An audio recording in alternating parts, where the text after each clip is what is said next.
Hi everybody, and welcome back to yet another very sunny day. I'm at the Lakeside Apiary here in Norwich, where we've been setting up various hives, and last year we used this as one of our queen rearing sites, and this is the site that I brought the swarm to just a few days ago. In fact, today is now Wednesday, so 2 days ago.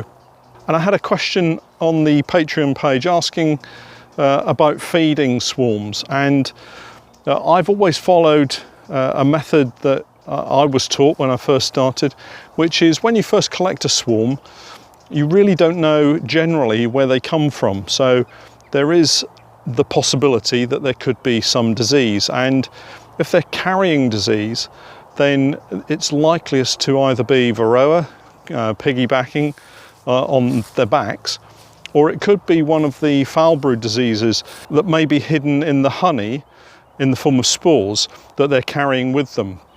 And so they'll carry some honey with them in order to have some food stores, but also to generate the energy that's required in order to produce the wax when they first set up their new home. And so what I do, and what a lot of beekeepers do, is to introduce the swarm into the hive or nuke box that it's being put into, but then not feeding it until a couple of days later, when they've had a chance to use the food stores that they've got. They can't then store it because they're on foundation, and so they have to physically use those stores. And then within a short space of time, they're off out foraging and bringing in fresh nectar, and then they're using that in order to produce the energy and the wax to then build comb for the queen to lay in. So I've come back today across to our lovely Lakeside Apiary, surrounded by trees. The willow has now flowered. You can see here it's now gone over, and in fact within a day or two it will feel like it's snowing, because all of the seeds will start floating down from the trees, and everywhere will be carpeted in a white fluffy coating. So the idea now is that I've come back and we're going to feed this colony. So I'm going to transfer it from the nuke into a full-size hive, basically because I'm short of nukes now and I need some more space for either the splits that we're going to do, or more importantly, at this site also we've got the swarm from last year that's in the bird box, and this week we're going to head across, hopefully with a little bit of help and support, and then remove the bird box and then cut that one out of the bird box and introduce it into a nuke as well. So in order to facilitate that, I'm going to swap this swarm out from the nuke box that they're in, put them into a full-size hive, and then add a feeder. And I'm going to use a contact feeder, which is a bucket feeder with a piece of gauze in the lid, and I'll show you that in a moment. And that goes directly on top of the crown board, and the bees can then access it from beneath. So we'll have a look at that in a moment. But first, as usual, I'm going to get the smoker lit and my bee suit on. Not going to attempt this without lighting the smoker, and we'll see how they've settled into the frames. At this point, bees in a swarm are pretty well switched on to producing wax. They want to produce wax, they need to produce wax, and if we can feed them and keep that feed going into the swarm, then they will continue to produce wax. And so I'm hopeful that within a very short space of time we can get them onto a full brood box of drawn comb, and the queen can continue to lay, and with any luck, as it's quite early in the season, we might actually get a super of honey off them. So let's go and get the smoker lit, and I'll see you again in a couple of minutes. So this is the contact feeder, and it works in a very simple way. It utilises a vacuum inside, so what we need to do is to fill the bucket with some syrup, which we can just do, and it's a light syrup, just 1-to-1 sugar and water. And this is a gallon bucket. So we're going to give them about 3/4 or thereabouts. And the important thing is that you put the lid on securely, because once the lid is on, you then have to turn the bucket over and form a vacuum on the inside. And the best way, the easiest way to do that is to hold it over the bucket, and then you've got a vacuum that's formed. So that will now sit with the vacuum until we're ready to pop it onto the hive. But I'm just going to turn it over, and then we can sort that out when we've transferred the colony into the full-size hive. And we'll take the bucket so we can invert it again, and then we're not slopping lots of sugar syrup all over the floor. So as usual, I'm going to pop the gloves on. It's not because I don't like being stung, it's just that my hands get very mucky with propolis and honey. And then if I'm using my wash bucket with washing soda in, that tends to dry my skin out really badly. So I get really dry, flaky hands and skin, and that's not very nice at all. So gloves on, although this is just a very quick manipulation really. So we'll take the camera over. I'll try and set the camera up somewhere close so you can actually watch, but I won't do any voice recording because I'm currently plugged into my little tie-clip mic, which has this cable attached to it. But I'll unplug that. In fact, I'll leave this attached, and we'll just have it set up somewhere close.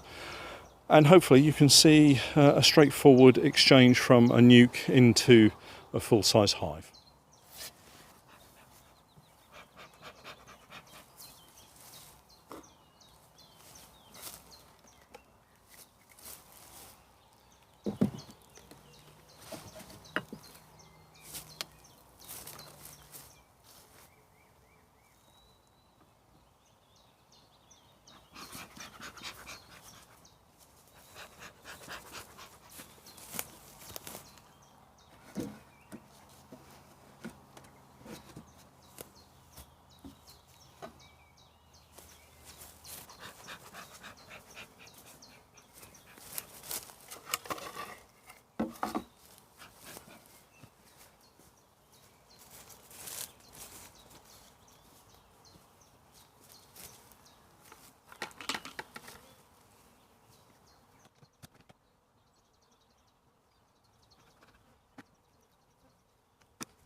So I can confirm that this is one of my swarms because the queen is actually on this frame. She's here and she's got a little white dot on her. So this is one of my swarms.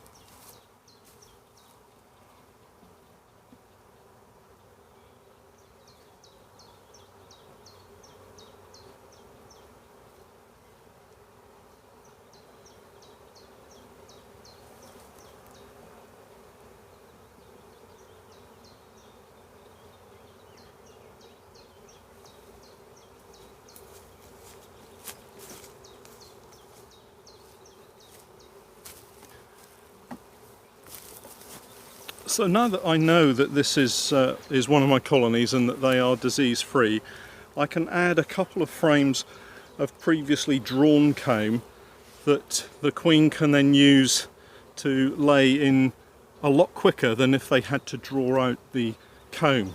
So we can add this in the middle of the brood box, and the queen will be straight onto these and will be laying, and we'll add the foundation to the outside, and then adding the sugar syrup will allow them to continue to draw that foundation and build the brood nest even quicker.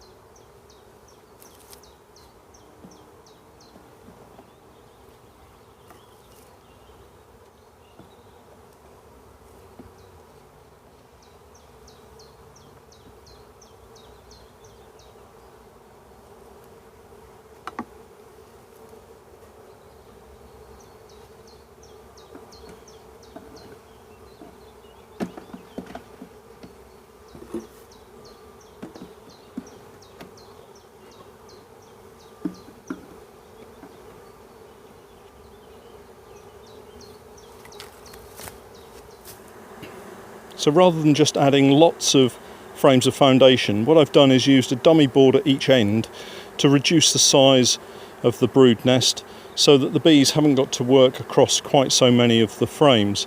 So what we'll do is we'll pop the crown board on, and then we'll add the feeder to that.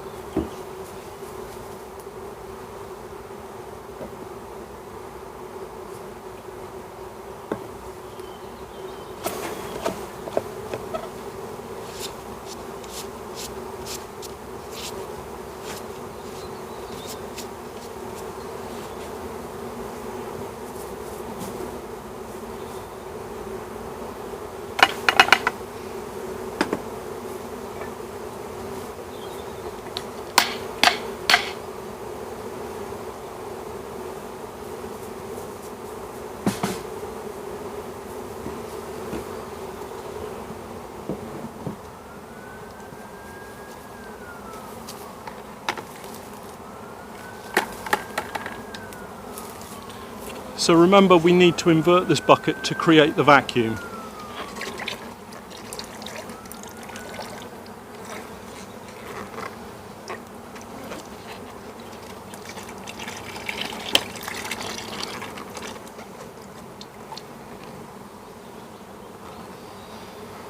So we've got our vacuum, and now we can just pop it straight on top so that the bees can feed from that.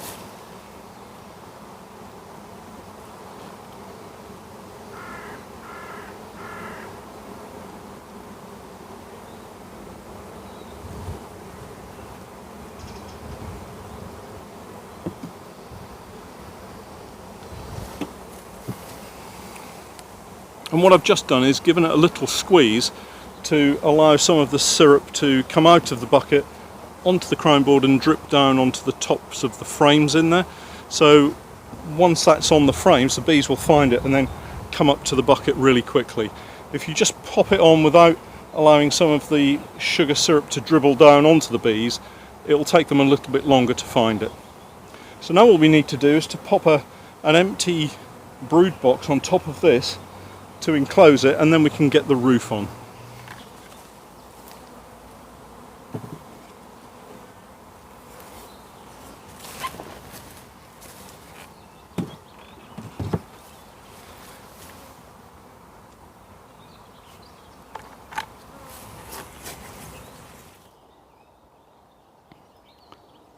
So a successful transfer. We've got the swarm now in a commercial beehive.